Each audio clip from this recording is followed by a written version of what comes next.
Hi friends, welcome to Mimi's recipes. আজকের আমার recipe হচ্ছে ডিমের একটা প্রিপারেশন, যেটা আমি খেয়েছিলাম পাহাড়িয়া অঞ্চলে, সেই জন্য আমি এটার নাম দিয়েছি পাহাড়িয়া ডিম। এটা ছোট ছোট পেঁয়াজ আর গোটা টমেটো দিয়ে তৈরি করা। চলুন দেখে নিই কীভাবে তৈরি করছি। এখানে আমি 5টা ডিম সেদ্ধ করে নিয়েছি, আর তার সাথে আমি একটুখানি নুন, হলুদ গুঁড়ো আর একটুখানি লঙ্কার গুঁড়ো, এটা আবার ভালো করে মিশিয়ে নিচ্ছি।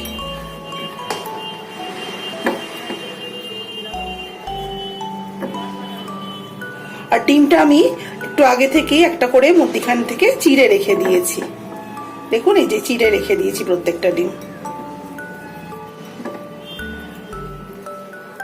এই ছোট বেবি পটেটো নিয়েছি, তার মধ্যে সেম নুন, হলুদ আর একটুখানি লঙ্কার গুঁড়ো দিয়ে এটা মেখে নেব।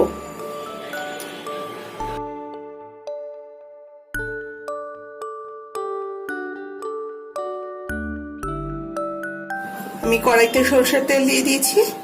তেলটা গরম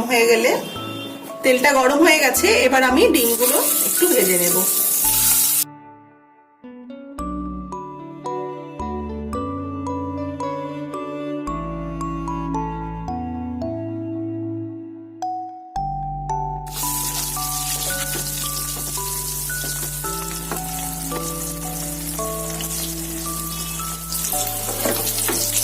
ডিমটা ভাজা হয়ে গেছে, আমি এবার তুলে নিচ্ছি।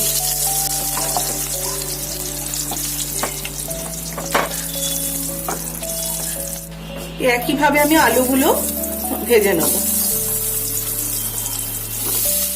আলুগুলোকেও আমার একটু লাল করে ভাজতে হবে। আলুটা আমার সেদ্ধ করা আলু, কিন্তু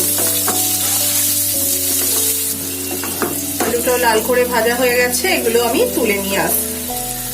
এই তেলের মধ্যেই আমি কয়েকটা ছোট গোটা পেঁয়াজ দিয়ে দিলাম।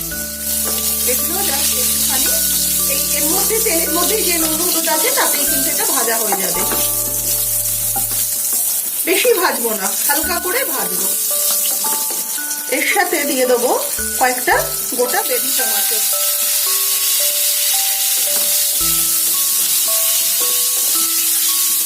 একটু হালকা করে টমেটো আর পেঁয়াজটা গোটা গোটা এগুলো ভেজে নিচ্ছি।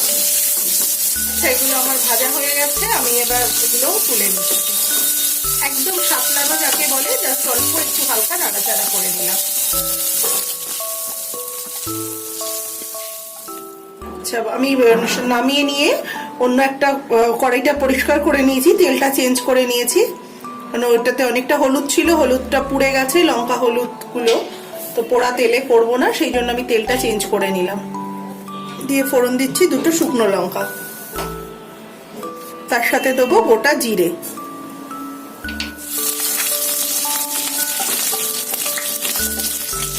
আর দেবো কুচিয়ে রাখা পেঁয়াজ।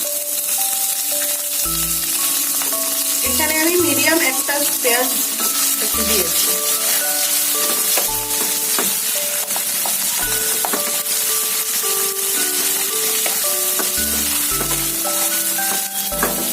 পেঁয়াজটা আমি আর বেশি ভাজবো না, জাস্ট একটুখানি কালারটা চেঞ্জ হবে পেঁয়াজটা,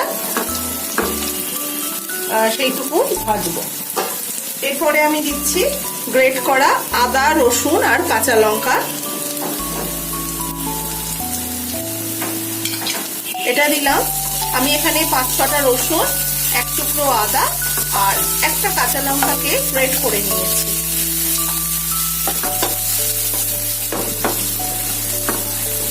আদা রসুনটা থেকে যখন কাঁচা গন্ধটা চলে যাবে, আমি মিনিট খানেক ভাজবো এটাকে। আমার এটা ভাজা হয়ে গেছে, আদা রসুনের কাঁচা গন্ধটাও চলে গেছে। দেবো এখানে, এটা হচ্ছে আমার kitchen king masala. Kitchen king masala দিলাম 1 টিস্পুন, আর ধনের গুঁড়ো দিচ্ছি 1/2 teaspoon, Kashmiri red chilli powder দিচ্ছি 1/2 টিস্পুন। একটুখানি মশলাটা আমি ভেজে নিচ্ছি।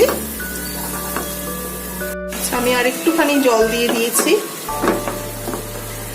এটাকে একটুখানি কষাতে হবে। এবার দেবো স্বাদ মতো নুন।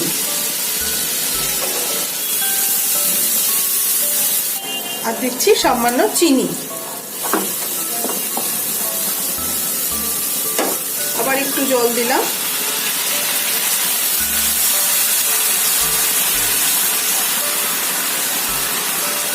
এবার এটাকে তেল ছাড়া অবধি কষাতে হবে।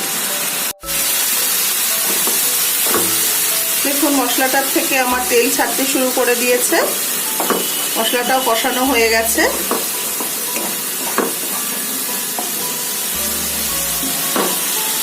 এবার আমি ভেজে রাখা আলু আর ডিমটা দিয়ে দিচ্ছি, দুটোই একসাথে দিয়ে দিলাম।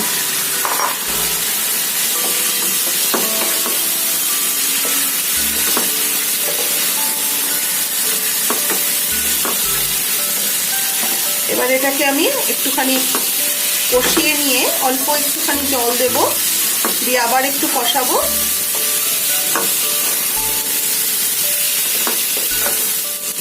অল্প একটু জল দিয়ে দিলাম।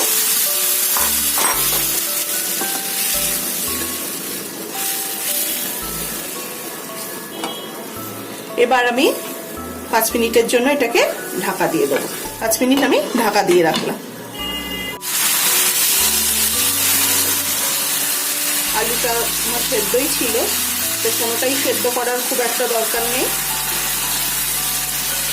এবার আমি ভেজে রাখা টমেটো আর পেঁয়াজটা দিয়ে দিচ্ছি।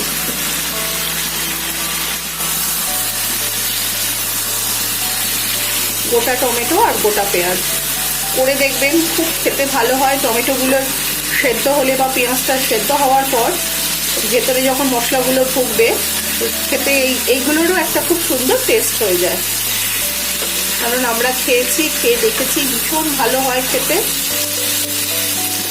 এবার এর মধ্যে আমি জল দিয়ে দিচ্ছি।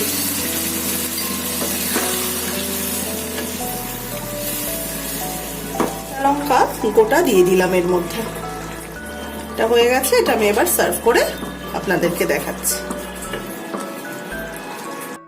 রেডি হয়ে গেল আমার এই পাহাড়িয়া ডিম কারি, যেটা আমি গোটা পেঁয়াজ আর বেবি টমেটো, বেবি পোটাটো দিয়ে করেছি। যদি ভালো লাগে অবশ্যই একটা লাইক করবেন, শেয়ার করবেন সকলের সাথে, আর সাবস্ক্রাইব করবেন আমার চ্যানেলটা। সাবস্ক্রাইব বাটনের পাশে যে বেল আইকনটা সেটাও প্রেস করে দেবেন, তাহলে রোজকার ভিডিওর আপডেটগুলো সবার আগে আপনারাই পেয়ে যাবেন।